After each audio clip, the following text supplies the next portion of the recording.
ನಮಸ್ತೆ ಸ್ನೇಹಿತರೆ, ಹೋದ ತಿಂಗಳು ಅಂದರೆ ನವೆಂಬರ್ 23ನೇ ತಾರೀಕು ಭಾನುವಾರ ಗಡ್ನಾಯಕನಹಳ್ಳಿಗೆ ಹೋಗಿದೆ. ಅಲ್ಲಿ ಬೆಂಗಳೂರಿನ ಮೊದಲನೇ ಅಚ್ಚರಿಗಡಿಗೆ ಕಾರ್ಯಕ್ರಮ ನಡೆದಿತ್ತು.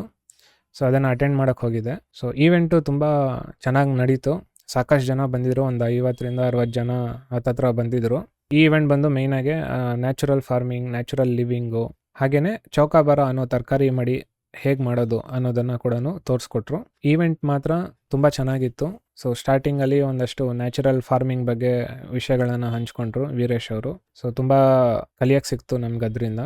ಸೊ ಯಾರಾದರೂ ನ್ಯಾಚುರಲ್ ಫಾರ್ಮಿಂಗಿಗೆ ಬರಬೇಕಂತಿದ್ರೆ ಸ್ಟೆಪ್ಸ್ ಹೇಗೆ ತೊಗೋಬೇಕು ಅಂದರೆ, ಇವಾಗ ಹೊಸೊಬ್ಬರು ಯಾರಾದರೂ ಒಂದು ತೋಟ ಅಥವಾ ಜಮೀನು ತೊಗೊಂಡಿರ್ತಾರೆ, ಅದರಲ್ಲಿ ಫಾರ್ಮಿಂಗ್ ಮಾಡಬೇಕಂತಿರ್ತಾರೆ, ಬಟ್ ಕೆಮಿಕಲ್ ಯೂಸ್ ಮಾಡಬೇಕಂತಿರ್ತಾರೆ.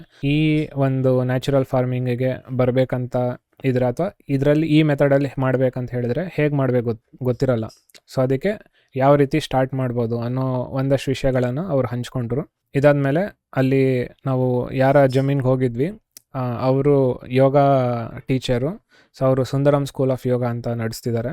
ಅವರು ಅಲ್ಲಿ ಒಂದು ಯೋಗ ಡೆಮಾನ್ಸ್ಟ್ರೇಷನ್ ಮಾಡಿ ಯೋಗ ಹೇಗೆ ನಮಗೆ ಆರೋಗ್ಯಕ್ಕೆ ಒಳ್ಳೆಯದು, ಹಾಗೆಯೇ ಒಂದಷ್ಟು ಹೆಲ್ತ್ ಟಿಪ್ಸು, ಈ ಥರದ್ದೆಲ್ಲ ವಿಷಯಗಳನ್ನ ಹಂಚ್ಕೊಂಡ್ರು. ಅದ್ರ ಜೊತೆಗೆ ಅಲ್ಲಿ ಬಂದಿರತಕ್ಕಂಥ ಒಂದಷ್ಟು ಜನರು ಕೂಡ ಅವ್ರ ಲೈಫ್ ಸ್ಟೈಲ್ನಲ್ಲಿ ಹೇಗೆ ಬದಲಾವಣೆ ಮಾಡ್ಕೊಂಡಿದ್ದಾರೆ, ಆಮೇಲೆ ಏನೇನು ಹೆಲ್ತ್ ರಿಲೇಟೆಡ್ ನಲ್ಲಿ ಚೇಂಜಸ್ ಆಗಿದೆ, ಅಥವಾ ಅವರು ಲೈಫ್ ಸ್ಟೈಲ್ ಯಾವ ರೀತಿ ಲೀಡ್ ಮಾಡ್ತಿದ್ದಾರೆ ಅನ್ನೋ ಎಕ್ಸ್ಪೀರಿಯನ್ಸಸ್ಗಳನ್ನು ಒಂದಷ್ಟು ವಿಷಯಗಳನ್ನು ಹಂಚ್ಕೊಂಡ್ರು ನಮ್ಮ ಜೊತೆ.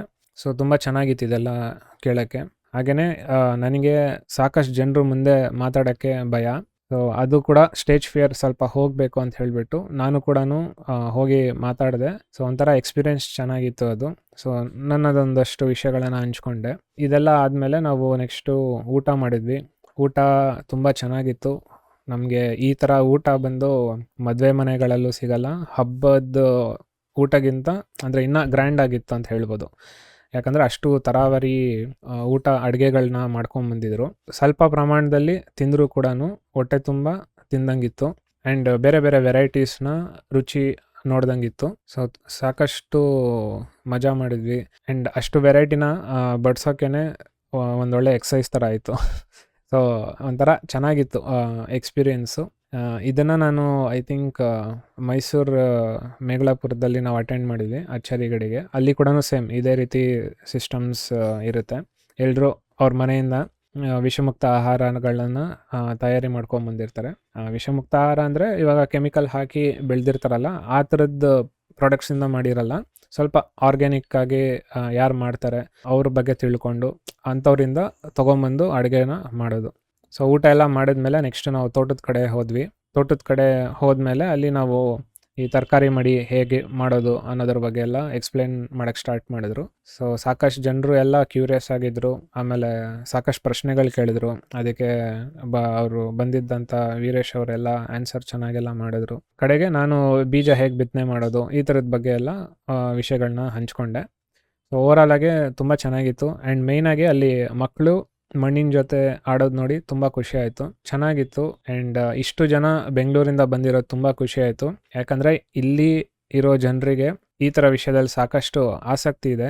ಆಮೇಲೆ city life style of course stressful ಥರ ಇರುತ್ತೆ. ಅದು ನೋಡಿ ಸಾಕಾಗ್ಬಿಟ್ಟು ಅವ್ರಿಗೆ ಸರಿ ನಮ್ಮದು ಒಂದು ಜಾಗ ಇರಲಿ, ನಾವು ಒಂದು ಹೆಲ್ದಿ ಆಗಿರುವಂಥ ಲೈಫ್ ಸ್ಟೈಲ್ನ ಲೀಡ್ ಮಾಡಬೇಕು, ಹಾಗೆಯೇ ವಿಷಮುಕ್ತ ಆಹಾರ ತಿನ್ನಬೇಕು ಅನ್ನೋದೆಲ್ಲ ಮೈಂಡ್ ಸೆಟ್ಗೆ ಬಂದಿರುತ್ತೆ ಅವ್ರಿಗೆ. ಓವರಾಲ್ ಆಗಿ ತುಂಬ ಚೆನ್ನಾಗಿತ್ತು. ಇನ್ನು ನೆಕ್ಸ್ಟು ಆದಷ್ಟು ಇದೇ ರೀತಿ ಅಚ್ಚರಿಗಡಿಗೆ ಈವೆಂಟ್ಸ್ನ ಅವರು ಬೆಂಗಳೂರಲ್ಲಿ ನಡೆಸ್ತಾ ಇರ್ತಾರೆ. ಸೊ ನೀವು ಕೂಡ ಏನಾದರೂ ಇಂಟ್ರೆಸ್ಟೆಡ್ ಇದ್ದರೆ ನೀವು ಐಕಾಂತಿಕ್ ಅವ್ರನ್ನ ಕಾಂಟ್ಯಾಕ್ಟ್ ಮಾಡ್ಬೋದು. ಅವರ ನಂಬರು ಡೀಟೇಲ್ಸ್ ಎಲ್ಲ ನಾನು ಶೇರ್ ಮಾಡಿರ್ತೀನಿ ಡಿಸ್ಕ್ರಿಪ್ಷನಲ್ಲಿ. ನೀವು ಅವ್ರಿಗೆ ರೀಚ್ ಔಟ್ ಆಗ್ಬೋದು. ಸೊ ಇದಿಷ್ಟು ಈ ವಿಡಿಯೋನಲ್ಲಿ. ಮುಂದಿನ ವಿಡಿಯೋನಲ್ಲಿ ಸಿಗೋಣ. ಧನ್ಯವಾದಗಳು.